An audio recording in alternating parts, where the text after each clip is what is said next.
And maybe I can help you with that if you want. So the Health Collective came about. It's one of those things that I saw a need because I had the need myself. I'm a chiropractor. I've been a massage therapist for 28 years, and I worked for a company. And back in 2000, I decided that I would go out on my own and start my own little entrepreneurial solo practice.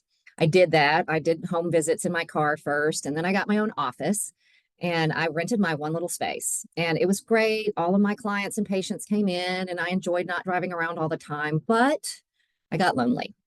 And after a few years of 4 years of doing that, I was having lunch one day with a friend of mine that's an occupational therapist. She does yoga rehab and goes to people's houses, and another massage therapist. And we were just bouncing this back and forth about how we love being self employed. We love what we do. We love the flexibility, but it's lonely being out there by yourself. And this was about 2016, 2017, when all of the WeWork, before COVID, WeWork and all the other co-working spaces were really, really popular. The memberships where work from your desk people would gather in the Starbucks and all of these things. And I said, we should do this as a group. We could cohabitate together, still be self-employed, just like the salon suite model. You know, the hairdressers have been doing it for many, many years, and nobody's done it for health and wellness providers. So I did. Took some money out of my retirement account, put a bunch of money on my credit card, and opened my first little office. It had 5 rooms, and those rooms filled up fast. By the time we were having our 1 year anniversary party, I had knocked down the wall in the empty office next to me and added 6 more rooms and a laundry facility. So we had a total of 11 rooms and 5,000 square feet. And that was our 1 year anniversary party. And those rooms filled up just as quick. 3 years in, when my lease was up, this is when COVID happened and all the office buildings kind of emptied out. So I had a nice choice of office space. So I moved just 4 buildings away to a really lovely office space where we are now. And we have 14 rooms. It's about the same size, 5,000 square feet, but I was able to design this one so it's laid out much better. We were able to get more rooms in the same amount of space. I was able to take what I learned from the first one and, reinvent it a little bit and correct some of the things that I thought could have been better and make some changes there. So it really is a more polished version. Mm-hmm. Are you able to see your website on I do. Yep. Okay, good. Because this is the homepage for Dr. Evans' website, and the name and the positioning statement is all right here. Obviously, she's done a great job. She's got it trademarked. The logos, the colors, and everything speak to the symbolism and the imagery she wants to convey about to any of the consumers that are coming in to visit any of the services. That should drop down. Huh, that's interesting. Well, let's see. Nothing happens there. Okay, well, here we all are. So I kind of modeled this. If you all don't remember, I don't want to date myself by saying what Hollywood Squares, remember the old game show where they had a panel of people? This is sort of what I modeled it after. These are all of the independent providers that we have. And when it flips over, that learn more button, learn more and schedule here, that goes to their individual website because we don't share a schedule system. We don't work for each other. We're completely autonomous businesses. So this is just like a landing page. And if somebody wants to have more than this little blurb and learn more about that person, then you click that and that goes to his outside independent, and there he is. Gotcha. Now, is it easy for me to get back because I don't see the back button? So it looks like you have to go. Oh, yeah, that opened a new tab. So Okay. there you are. And now you could hit the back button. Gotcha. Okay. All right. So pelvic physical therapy. We have a new person that we've just added. She's a nurse that does IVs. Cindy. We'll be putting her on the website pretty soon. She's moving in this week. I think Hollywood Squares is an excellent, or the Brady Bunch, or and any of the consumers that come on your landing page can actually look into what each of these individuals it doesn't force them to go through each one. They can just pick what resonates with them. Okay. And that's under the services tab? That's services, that's interesting because it says hyperbaric oxygen when you hover over that. It does.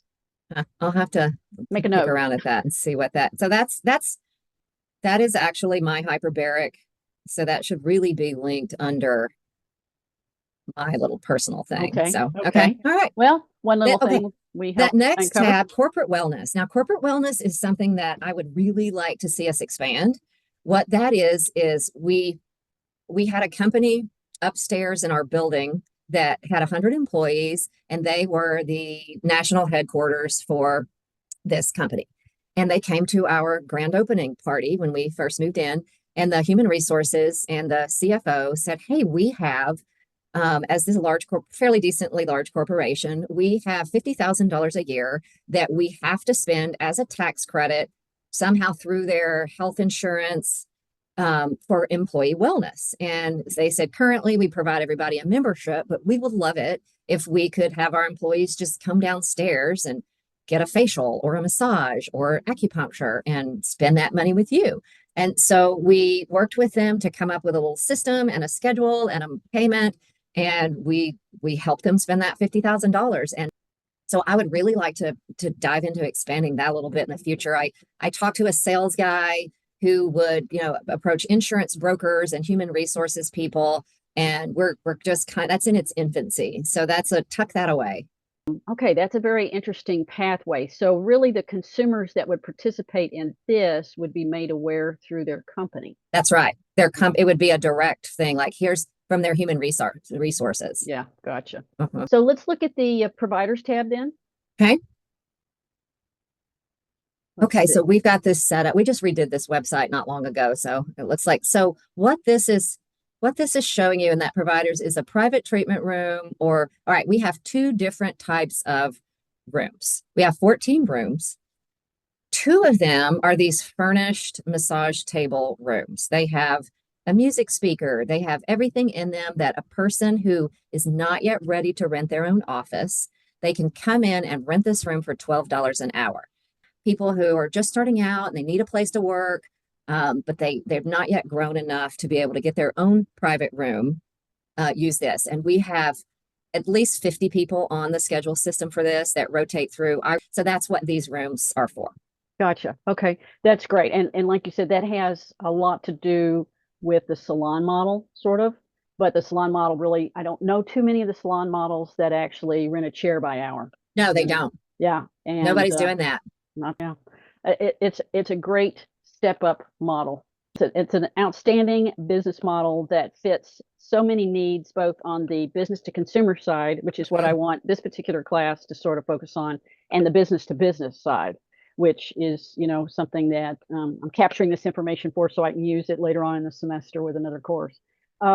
That I think this might be a good leap off. I found the page where we've got some rolling pictures of the entryway. See this wall here with all of the providers. So we did these pictures, and what they have on them, like the website has that little learn more QR code or learn more. There's a QR code on each of these pictures. Right below their picture, there's a little blurb that's exactly what's on the website. And then the QR code goes straight to their little individual website. And we used to, in the first version of the office, we had a business card rack, old school, on the wall. And then COVID came along, and everybody knows because of the menus at restaurants, even your 90-year-old grandma knows what a QR code is and how to use it. So we got rid of the business and put that code on there. And people, this is our reception area. When people stand there and they read these, and I'll rotate the pictures, because to me that two lines in the middle are the most readable for most people's eye level. I'll rotate the pictures every couple months so that everybody gets a turn, being on the best line. Yeah. And people, this is how the consumer they'll come in for one thing and say, "Oh, you've got a counselor," or "Oh, you've got a this," and they read the information and they end up referring themselves, or they'll ask the provider who they're here to see, "Hey, what do you think? I'm here for my knee pain. I saw that you have a whatever out Reiki. there. Do you think that would be something beneficial for me?" And so it's a very organic way for there to be cross-pollination. Who are sort of the ideal customers that your providers come through? We serve a very specific layer of people. We're located in kind of an affluent area in Dallas. I don't know if you guys are all familiar where North Park Mall is. We kind of pull from Richardson, a little bit from Plano, East Dallas, Park Cities, Preston Hollow. We're in the central, right off 75 and Meadow there. So we pull from a good radius. Probably as a general rule, 3 to 5 miles in a city this size is a lot of people. And who we're serving, none of us take insurance. So for any of you who've ever maybe tore your ACL and had knee surgery, you have surgery, you go to your physical therapy, maybe you're a soccer player. You go to physical therapy and your insurance pays for so many visits, and what insurance pays for these days is there's a big gap between what your health insurance says is functional Can you get up and down the stairs? Is your knee good enough so that you can drive? Can you perform your daily, get a shower? Could you get out of your house if it were on fire? Pretty basic. Mhm. Is it strong enough to go up and downstairs? And then they kick you out. You're done. That's all we're paying for. So Right. any physical therapy that you get beyond that, maybe you're on your own at the gym or you're not normal. If you're a soccer player for a professional team, you have your own athletic trainer and your own private PT there, but that's not the general population. Maybe you're just somebody who enjoys soccer for a hobby and you can't really run and kick and do those really high level things that you used to be able to do. But to your health insurance, that's a luxury. So Mhm. you're on your own to pay cash out of pocket for that. And those are the people we serve. So we're really serving those people in that gap between what health insurance says is functional and what they consider normal. People who've had, cancer or surgery or some other injury. And then the second population we serve are people who are are normal, but they want to maintain their longevity. Yeah. They want to stay healthy as they age, stay fit as they age so that they can maintain that activity level longer. So And more and you're more in that people are. space. Yeah. And you're Mhm. in a space where within a 3 to 5 mile radius, people who can and able to pay out of pocket that either may need additional support health wise or just want to, maintain a good, healthy lifestyle, so to speak. That's the group that you serve as far as consumers go. I think, in your words, would be sort of the distinct competitive advantage you have against other alternative providers within that same 3 to 5 mile space that you're sort of drawing from. I think that because of the way our space looks, the power of sharing resources, you can have a better space that looks prosperous and established. And so when people walk in, it instills confidence, it is professional. There's a couple of different camps in this holistic world. There are people who are very science based, and then you've got people who are, seeing energy and working with those things. And some people resonate with that, and some people think it's too, what I call hippy dippy. It's too far out there.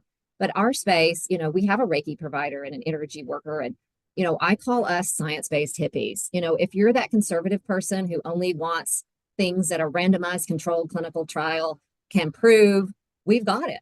And if Yeah. you're somebody on the opposite end of the spectrum that's into, crystals and energy work and all of that good stuff, seeing chakras, we've got that too. The chiropractor, I have my full-time business there. My business rents a room also, and that's Bodywork RX is actually the name of my chiropractic company.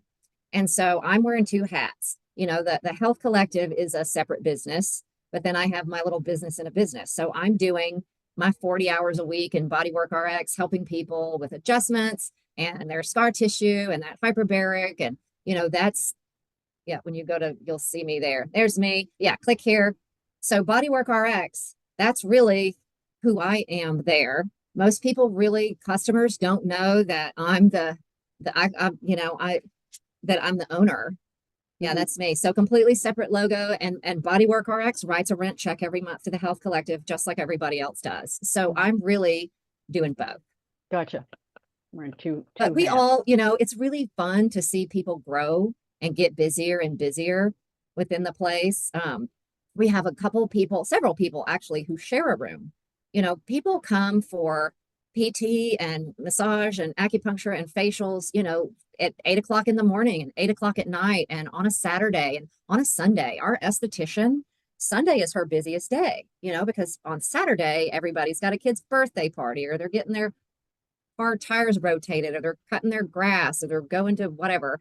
And then Sunday, after kind of church hours, people are looking, they don't have a whole lot of commitments and it's more relaxed. So that's really her busiest day. So it Gotcha. really, it So varies. everyone that's in the collective is really staying busy. So it's not like it's drawing just chiropractic clients Right. or physical therapy clients. Right. It's really sort of evenly dispersed. That makes the next question even more difficult. How are each of these health providers in the collective getting their customers, their consumers? Well, that's, some of it's organically, to get them in the door originally, they have all kinds of, some will come in, they already have a little bit of a base. Maybe they were a massage therapist who was out there doing home visits and now they're, Mhm. grown enough for that. But we have people that I know the PT, the concierge physical therapist, Brent, he was paying for Google ads. That's watching this hasn't been to an expo or even a chamber of commerce for that matter. You get those 10 by 10 pop-up tents, and a new provider that's inside the city will be attending some event and there to promote their services, just so Mhm. that that's one way the public knows there's a new provider in this location. Are there any kind of feedback that you get from the consumers that come into any of the healthcare providers, including yours? I mean, What I love is, so see in the picture here, that yellow wall with the health collective, and you see the wood and the glass, that's actually my treatment room. I'm right up right front. here, right here. Yes, that's my door. And I'm right up front, and I'm coming in and out of that door, and there are people sitting there in those chairs in the reception area. And if I don't have anything to do and there's an empty chair, I mean, I've always got something to do. But if I Mm. have a few minutes to kill, there's 3 chairs there. And if there's an empty one, I'll just sit down, look at my email on my phone, or chat with whoever's there. And I encourage everybody else to do the same, to like just hang out up front and chit chat with people. And that's a good way to get some camaraderie going. And it feels nice to be in there. We have some nice music going. And so I really just put myself right up front. Dr. Evans, that's so funny, because what I'll do in the first semesters in my face-to-face classes is I'll come to class early and I'll sit in the area where the students sit. And then I'll start Mhm. asking, have you heard anything about this lady? Do you know what kind of, teacher she is? Yeah. And This little iPad check in so that Mhm. they can come in, they check in for who they're here to see, and it sends the provider a text, and they can just sit there and relax, knowing that they know their provider knows they're here. That's awesome. Yeah, that's a great solution. My main job with the Health Collective is to manage the way it feels in there. The customers should walk in there, and we get the feedback a lot that, gosh, it just feels good in here. It just feels nice to be here. Thank you so much for those information. And actually, I wanted to talk to you. I think it was really amazing and brave that you just changed your way like that and you started your business like this. That was amazing. And I I just was want to scared. ask. Yes, exactly. I know. It is. It's scary. And when I was 30, I moved here, and right now I'm 40. I'm still struggling, but I'm trying to find my way. But what you did was amazing, and the result is amazing also. I wanted to know when you started, when you were on the first steps, how you started the networking, how you started your personal branding to show people, to make that trust, because mostly in the situations like this, when we are directly working with the customers, and we have to build that trust for them directly, so they come to us and they help us so we can make our business better. How you build that trust with the customers, and also how you work on your personal branding. Well, the biggest thing is with my massage business that I had for 20 years, and with the Health Collective also, when I got that customer, I'm looking at them, how can I help them? How can I help this person? And can I help this one? And be real quick to let them go, and not hold them hostage. And I see that a lot in our industry where, a massage therapist or somebody, it's that lack feeling again, where you're looking at that person. And there were times in my early days where I had a paper appointment book, and I would open my appointment book, and I would start counting them as money.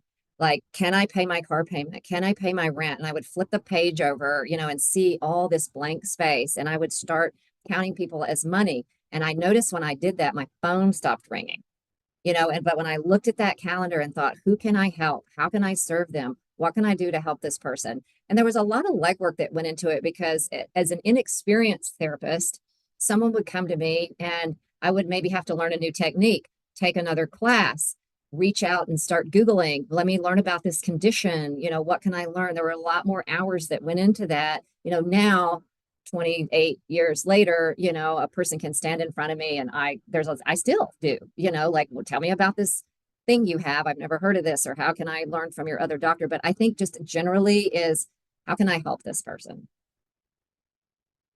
They wanted, for her mind, she was wasting the customer time, but the other way, the customer was like, no, I'm paying $150. Why she's finishing it in 10 minutes, she has to take it for like 1 hour. I wanted to know if you had challenges like this with your customers, and how you were trying to act in front I of? think there's a couple of things that come to mind. One of them is like, was that haircut any good? Was it a fabulous haircut, or did it feel like a rushed, not so great job? Because ultimately it's the result and how effective it is.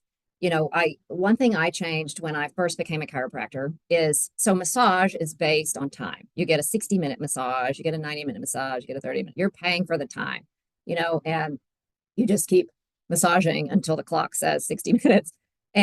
But with chiropractic, we do an adjustment, and that adjustment appointment, I had 10 minutes on my adjustment appointment. And I learned that exactly what you're saying. The people were like, well, it hasn't been 10 minutes. But a chiropractic adjustment, if you've never been to a chiropractor, once they evaluate you and know your case and everything, you come in and it's 30 seconds, like it doesn't take that long. Like it's 10 minutes from the time you check in to the time you're walking out the door. And so I learned, like, through some feedback, that I took that 10-minute time off there, and well, I edited it to say, plan to be here about 10 minutes. And you're not getting 10 minutes worth of adjustments, because, if you've ever heard I might butcher it's kind of a saying, like you pay $20,000 for a 45-minute finger surgery, and what you're paying for, they're like, I paid $20,000 to have this screw put in my finger to repair the break. And the doctor says, no, you paid 39 cents for the screw, and you paid 19,000 and whatever dollars for me knowing where to put the screw and how to put it in. The expertise. I think you said that pretty well.